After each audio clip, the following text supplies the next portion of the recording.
Bab 522. Obsesi adalah iblis. Begitu saja, pedang Mileye menusuk kening lelaki tua itu sedikit demi sedikit, dan pedang penakluk jiwa miliknya dengan kalut melahap jiwa lelaki tua itu. Tapi lelaki tua itu tertawa terbahak-bahak. "Mileye, semakin kamu peduli dengan adik perempuanmu, semakin buruk nasibnya, haha." Mileye tiba-tiba menebas dengan pedangnya. Jelek. Kepala lelaki tua itu langsung terbang. Di lapangan, wajah Mileye suram dan menakutkan. Pada saat ini, Kadendi berkata dengan serius, "Mereka ingin memulai dengan orang-orang di sekitar kamu sekarang." Mileye memegang pedang penakluk jiwa dengan tenang dan tetap diam. Kadendi berkata, "Jangan khawatir. Target mereka adalah adik perempuanmu, tapi adik perempuanmu sekarang ada di lembaga seni bela diri, mereka tidak punya kesempatan sama sekali." Mileye menggelengkan kepalanya, mereka pasti akan melakukannya. Dia tahu bahwa orang-orang itu pasti akan melakukan apa saja untuk mendapatkan menara penjara alam. Sulit bagi orang-orang itu untuk memulai dengannya. Jadi mereka pasti akan memulai dengan teman-teman di sekitarnya, terutama adik perempuannya. Mileye berkata dengan serius, "Kakak Kadendi, aku butuh bantuanmu." Kadendi berkata, "Apakah aku pergi diam-diam melindunginya?" Mileye mengangguk, "Dengan adanya kamu, aku akan lebih tenang." Kadendi berkata, "Oke. Hati-hatilah. Mereka juga akan mengawasimu." Mileye berkata, "Jangan khawatir, kalau tidak bisa mengalahkannya, aku akan lari." Kadendi tertawa dan berkata, "Aku khawatir kamu akan berjuang dengan bodoh. Hati-hati." Setelah itu, Kadendi meninggalkan menara penjara alam dan menghilang tidak jauh. Di lapangan, Mileye menarik napas dalam-dalam. Bunuh. Dia ingin membunuh sekarang. Segera, Mileye menghilang. Di sisi lain, bayangan merah yang telah melarikan diri sebelumnya berhenti, dan pada saat ini, dia jauh dari kota Senwu. Terkejut. Adegan sebelumnya benar-benar adegan yang menakutkan baginya. Kekuatan lelaki tua itu lebih kuat darinya, tapi dia diserang oleh Mileye dan dibunuh instan dengan satu pedang. Meskipun serangan Mileye adalah serangan diam-diam, itu juga sangat menakutkan. Kekuatan Mileye ini agak terlalu kuat. Dan jika terus membiarkannya seperti ini, Mileye akan menjadi lebih kuat. Jika orang seperti ini tidak bisa dibunuh, maka akan ada masalah tanpa akhir. Di tempat, bayangan merah terdiam sejenak lalu berbalik pergi. Kini dia tak berani lagi mengawasi Mileye. Mileye kembali ke kota Senwu. Dia datang lagi ke lembaga seni bela diri, tapi kali ini dia tidak masuk. Tidak butuh waktu lama bagi Jones Zan untuk keluar dari lembaga seni bela diri. Dan kali ini, selain Jones Zan, ada sekelompok orang. Orang yang akrab. Benetmo, Nadia Jiang DKK. Melihat orang-orang ini, Mileye tercengang. Pada saat ini, Benetmo berlari ke Mileye dan memeluk Mileye. "Bandit Ye, bukankah mengejutkan melihatku?" "Haha. Mileye." Kali ini, Nadia Jiang dan Jeffrey berjalan di depan Mileye. Nadia Jiang melirik Mileye, "Di mana golokku?" "Golok." Mileye tertegun, dan kemudian dengan cepat mengeluarkan golok. Golok emas. Ini diberikan kepadanya oleh Nadia Jiang pada awalnya, dan dia secara alami menyimpannya dengan baik. Melihat golok emas ini, ekspresi Nadia Jiang melunak. Dia melirik Mileye, "Apakah kamu tidak senang bertemu denganku?" Mileye memeluk Nadia Jiang dan tertawa, "Senang. Sangat senang. Haha." Nadia Jiang. Tidak jauh dari sana, Benetmo melengkungkan bibirnya, menempatkan wanita di atas teman. Di samping Benetmo, Jeffrey berbisik, "Kamu harus sadar diri." Bennett Mo dengan marah berkata, "Apa maksudmu?" Jeffrey tanpa ekspresi, "Aku bilang kamu bodoh." Bennett Mo. Agnes Ji melirik Mileye dan Nadia Jiang tanpa berbicara. Setelah beberapa saat, Mileye dan yang lainnya menemukan sebuah restoran di kota. Beberapa orang berkumpul di satu meja. Bennett Mo melihat piring di atas meja, lalu menggelengkan kepalanya dan menghela nafas. Ini jauh lebih buruk daripada keahlian Bandit Ye. Mendengar kata-kata Bennett Mo, baik Jeffrey maupun Nadia Jiang di samping memandang ke arah Mileye. Mileye. Pada saat ini, mereka mengingat hari-hari di Qingzu, Akademi Changlan. Mileye berbisik berkata, "Bagaimana kabar Akademi Changlan sekarang?" Bennett Mo berkata, "Berkembang sangat baik dan sudah menjadi akademi pertama di dunia Qincang. Kami memiliki hubungan yang baik dengan Sekte Changjian. Sekarang, seluruh orang dunia Qincang bangga bergabung dengan Akademi Changlan." Mileye sedikit mengangguk, "Itu bagus." Bennett Mo tiba-tiba tertawa dan berkata, "Bandit Ye, kamu berjalan sangat cepat, kami hampir tidak dapat mengejarmu. Jika bukan karena kristal murni ungu yang kamu kirimkan kepadaku, kita tidak akan pernah bisa bertemu seumur hidup kita." Mileye berkata, "Kualifikasi kalian tidak buruk, selama memiliki sumber daya yang cukup, kalian tidak akan lebih buruk dari orang lain." Bennett Mo tersenyum, "Aku juga berpikir begitu." Mileye menggelengkan kepalanya dan tersenyum, pria ini masih sangat licik. Pada saat ini, Nadia Jiang tiba-tiba berkata, "Apa rencananya?" "Rencana?" Mileye berpikir sejenak, lalu berkata, "Tidak ada rencana, yang harus kulakukan sekarang adalah menjadi lebih kuat." "Menjadi lebih kuat." Bennett Mo sedikit mengangguk, "Kami mengerti ini." Berasal dari kota Qingcheng, beberapa dari mereka juga menemukan bahwa tanpa kekuatan, semuanya adalah kosong. Di dunia ini, masterlah yang dihormati orang, dan masterlah yang bisa bertahan. Ini sangat kejam. Mileye berkata, "Kalian sudah bergabung dengan lembaga seni bela diri sekarang." Bennett Mo mengangguk, "Lembaga seni bela diri lebih cocok untuk kami. Kamu tahu, kami semua tidak tahu apa-apa tentang pedang." Mileye sedikit mengangguk, "Baru-baru ini, kalian jangan keluar dari kota Shenwu. Beberapa orang memata-mataiku secara diam-diam. Aku khawatir mereka akan mengincar kalian."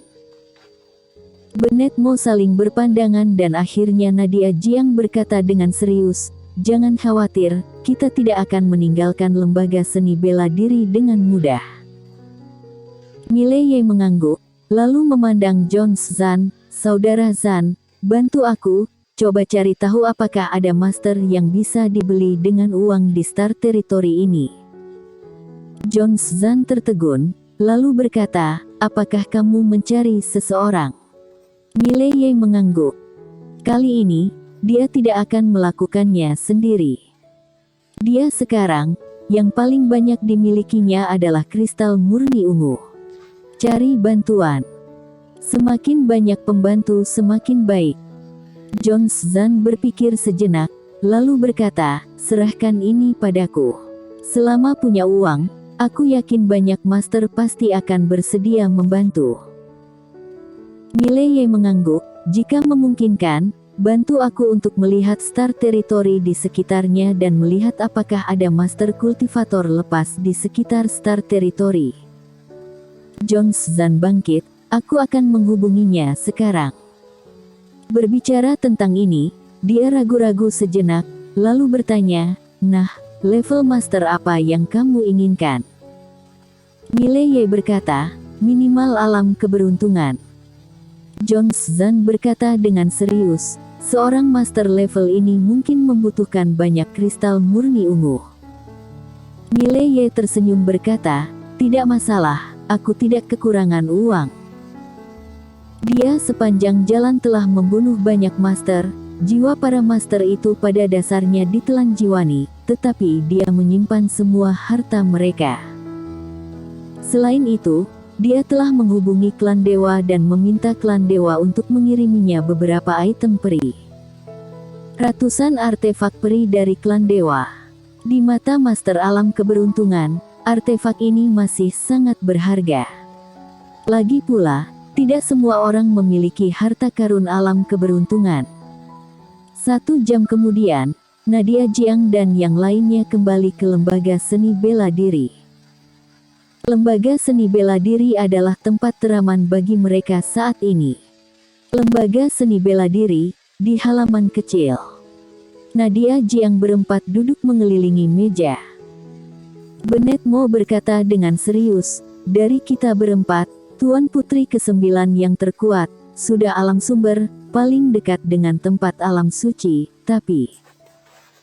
Berbicara tentang ini, dia menggelengkan kepalanya dan tersenyum, "Musuh bandit Ye terlalu kuat, aku takut kita akan menjadi beban baginya."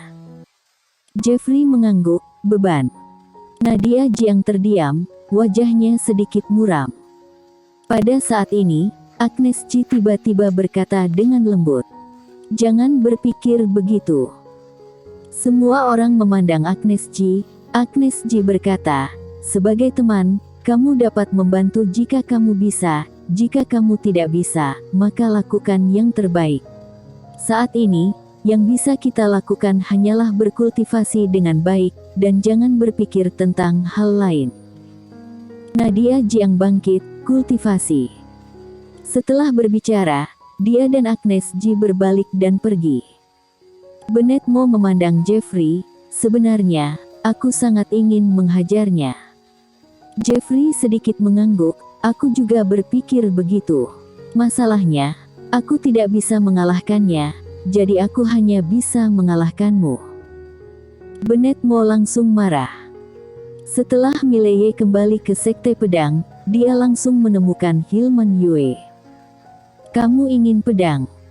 Hilman Yue memandang Mileye di depannya, sedikit penasaran. Mileye mengangguk, "Banyak pedang." Hilman Yue terdiam. Mileye bertanya, "Ada apa?" Hilman Yue berkata dengan serius, "Jika kamu hanya membutuhkan satu, aku bisa mendapatkan pedang tingkat peri, tetapi kamu ingin banyak." Mileye berpikir sejenak, lalu berkata, "Aku bisa membelinya." Hilman Yue menggelengkan kepalanya, "Sekte pedang kami tidak akan menjual pedang. Karena jika pedang ini di tangan murid Sekte Pedang kami, pedang ini sangat kuat, jadi Sekte sangat mementingkan pedang ini." Mileye sedikit mengangguk, dimengerti. Pada saat ini, Hilman Yue melambaikan tangan kanannya, dan sebuah pedang tiba-tiba muncul di depan Mileye. Pedang itu panjangnya sekitar 5 kaki, sepertiga lebih panjang dari pedang biasa, dan bilahnya sangat tipis, seperti sayap jangkrik. Selain itu, pedang ini tidak memiliki gagang. Mileye memandang Hilman Yue, "Senior." Hilman Yue berkata, "Ini adalah pedangku, namanya pedang samar, ini juga pedang terbang. Ini terbuat dari bahan khusus dan seringan bulu. Sangat cocok untukmu." Mileye menggelengkan kepalanya, "Senior, ini pedangmu." Hilman Yue menggelengkan kepalanya dan tersenyum, "Aku tidak pandai menerbangkan pedang. Pedang ini di tanganku tidak bisa mengeluarkan kekuatan aslinya. Jangan bawel, terima saja." Mileye ragu-ragu sejenak, lalu menyimpan pedang samar. Seperti yang dikatakan Hilman Yue, memegang pedang ini, dia merasa seperti sedang menahan udara. Terlalu ringan. Meskipun pedang ini bukan pedang tingkat alam keberuntungan, itu jelas merupakan keberadaan tingkat atas di antara senjata abadi. Hilman Yue melirik Mileye, "Ingat, jangan keluar kota." Setelah mengatakan itu, dia berbalik dan pergi. Mileye menyimpan pedang samar, dan kemudian duduk bersila di tanah. Untuk beberapa alasan, dia sedikit kesal sekarang, seolah-olah sesuatu yang buruk akan terjadi. Pada saat ini, Suara lantai ke-6 tiba-tiba terdengar di benak Mileye. Jika kamu melepaskan adik perempuanmu, pedangmu akan sangat kuat sehingga kamu tidak dapat membayangkannya. Seberapa dalam kamu terobsesi dengan adikmu, pedangmu akan menjadi sekuat itu. Mileye menggelengkan kepalanya. Adik perempuanku adalah segalanya bagiku. Baginya, aku bisa menyerahkan segalanya, termasuk pedang. Tentu saja, adik perempuanku tidak bertentangan dengan pedang. Lantai ke-6 berkata, tetapi jika kamu meninggalkan dia dan fokus pada pedang, kamu akan menjadi lebih kuat. Mileye dengan lembut berkata, saat itu, aku akan kehilangan arti dari ilmu pedangku. Ini obsesi. Oh, ya tidak masalah. Obsesi, itu iblis. Iblis ya iblis. Apakah kamu ingin menjadi iblis? Apa perbedaan antara iblis dan dewa? Di mata dunia, iblis itu jahat dan dewa itu baik.